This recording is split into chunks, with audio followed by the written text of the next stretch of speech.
Here's your news for April 11th, 2020. We're starting with news from Ronda Rousey, as though the former Raw Women's Champion loves pro wrestling, that doesn't seem to extend to the fans. Speaking to Steve-O on his show Wild Ride, Rousey spoke about feeling underappreciated by fans, as well as the schedule that has kept her away from returning to a full-time schedule. She said, "I had such a great time. I love all the girls in the locker room. Hell yeah, running out there and having fake fights for fun is just the best thing. I love choreography, I love acting, I love theater, and that's one of the last forms of live theater, and it was so much fun. But I was doing it only part-time, and I was away from home 200 days a year. When I did get home, I was so sleep-deprived because you just don't have time to lay down."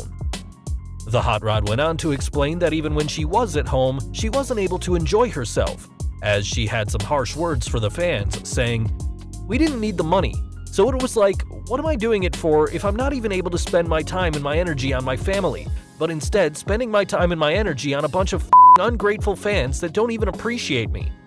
I love performing, I love the girls, I love being out there, but at the end of the day, it was just like, these fans, dude." Rousey went on to say that she's still willing to come back for a short stint, and though WWE have also said they expect the former Raw Women's Champion to return, we doubt fans will be as pleased to see her after these comments.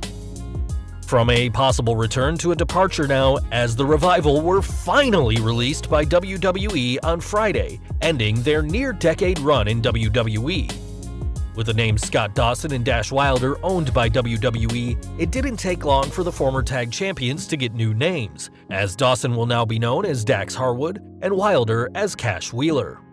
Changing their names on Twitter, the pair have also released a new shirt on Pro Wrestling Tees, where they show their WWE Smackdown tag titles disintegrating as if they've been snapped out of existence by Thanos in the Marvel movies. This wasn't the only big accomplishment by Harwood and Wheeler, as they have filed trademarks for Top Guys, Say Yeah, and No Flips, Just Fists.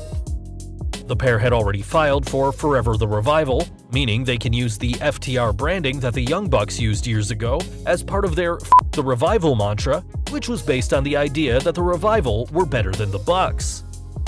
Given that they were granted an immediate release, the former tag champions don't have a no-compete clause attached to their WWE departure, and while it's likely the pair will end up in AEW given the company's love of tag team wrestling, nothing is for certain.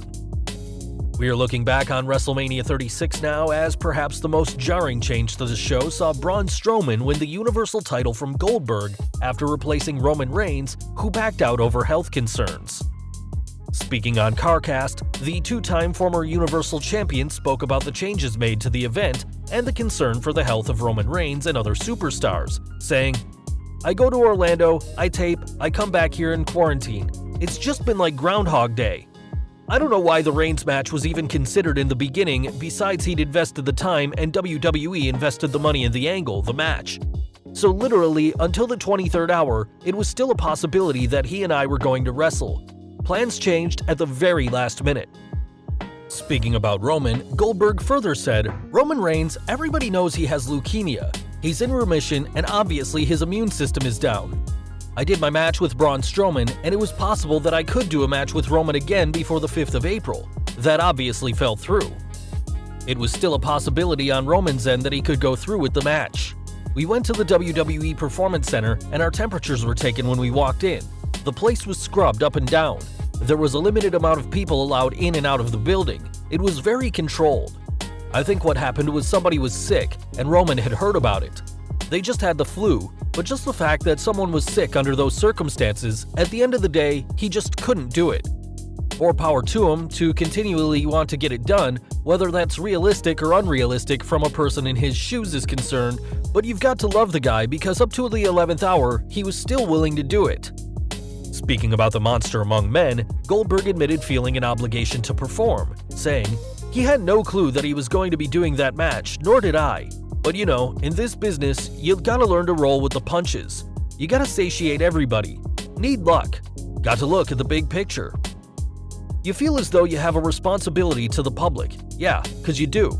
We're one of the very few entities that are going on right now, and at the same time, you feel as though you're being irresponsible, so it's a fine line, you know?" This win marks Strowman's first Universal Championship reign after challenging for the gold in 2017, and time will tell what will become of the monster among men as the torchbearer for SmackDown. We are moving from the ring to the gridiron now, as for the second time in its history, the XFL is no more.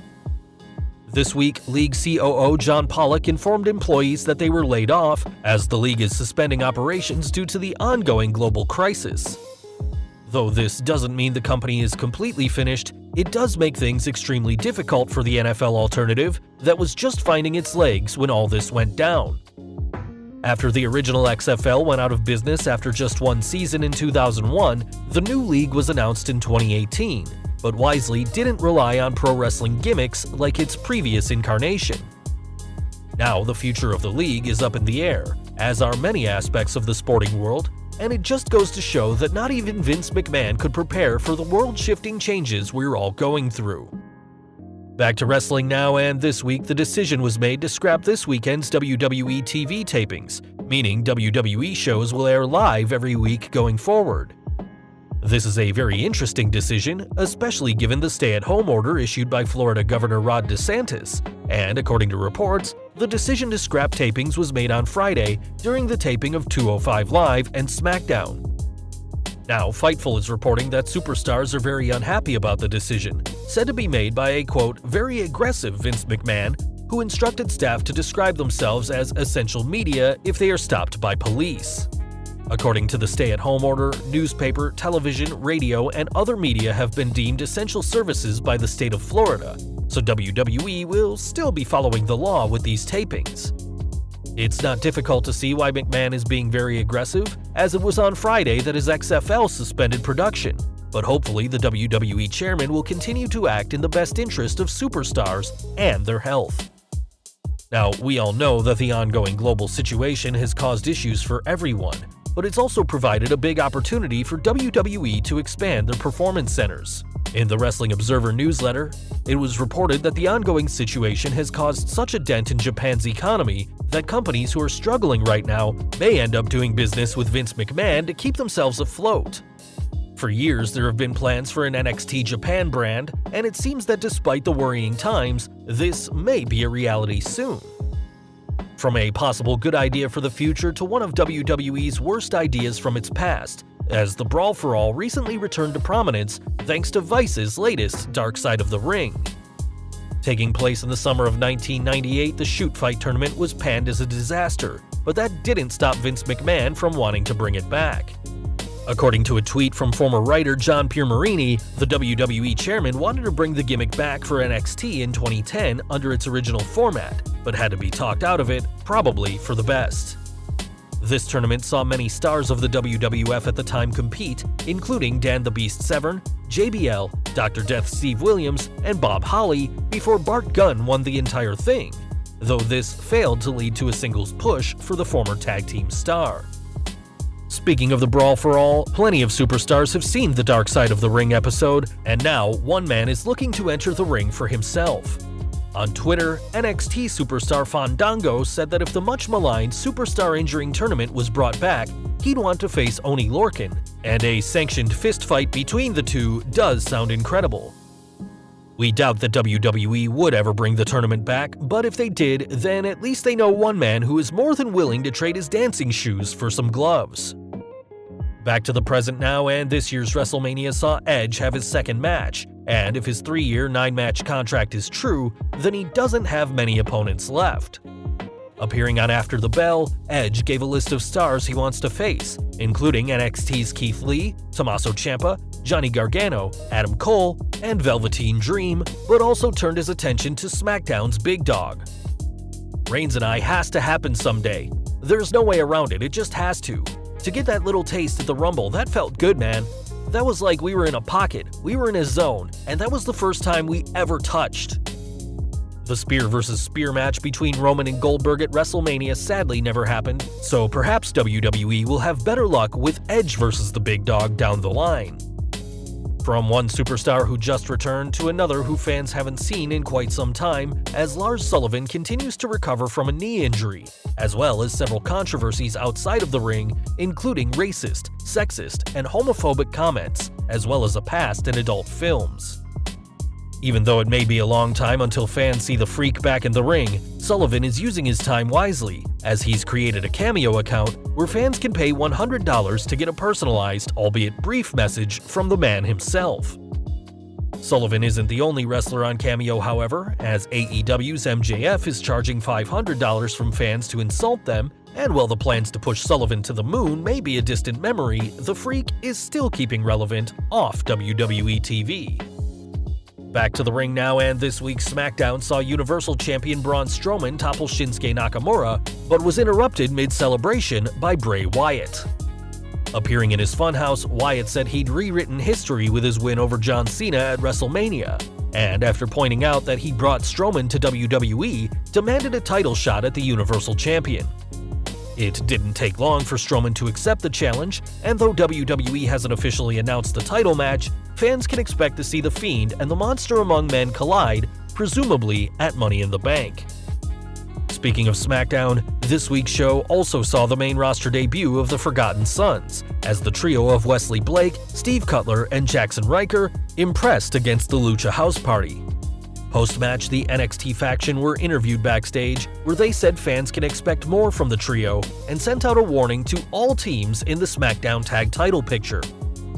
Given the departure of the Revival and Heavy Machinery feuding with Rude and Ziggler, bringing up the Forgotten Sons is a great move to keep the SmackDown tag division fresh, and time will tell whether the group eventually capture the blue titles. This week's SmackDown didn't just see some huge matches and shocking debuts though, as during the show, it was announced that a Triple H 25th anniversary celebration will begin on the April 24th edition of the show. The game's last appearance on the blue brand took place 2 weeks ago, when he gave his thoughts on the Roman-Goldberg Wrestlemania collision that ultimately didn't take place. And finally today we're ending with some news from Jeff Hardy, as a video package on SmackDown promoted the charismatic Enigma, who has almost a year left with WWE after time being added to his contract due to injury time off. According to reports, Vince McMahon is impressed by Hardy's determination to get clean after he entered inpatient rehab for the first time in 2019 after relapsing, but that isn't the only reason for the package or the reported big push coming his way. Reports have also suggested that McMahon wants Hardy to know he'll be treated well in WWE, to avoid him joining other companies, specifically AEW, where his brother Matt currently is. During Talk is Jericho, Matt didn't say much about his brother joining AEW, but seemed eager to tag with his brother once again, as he used the old adage of never say never, meaning the only person who knows what Jeff will do is the face-painted former WWE champion himself.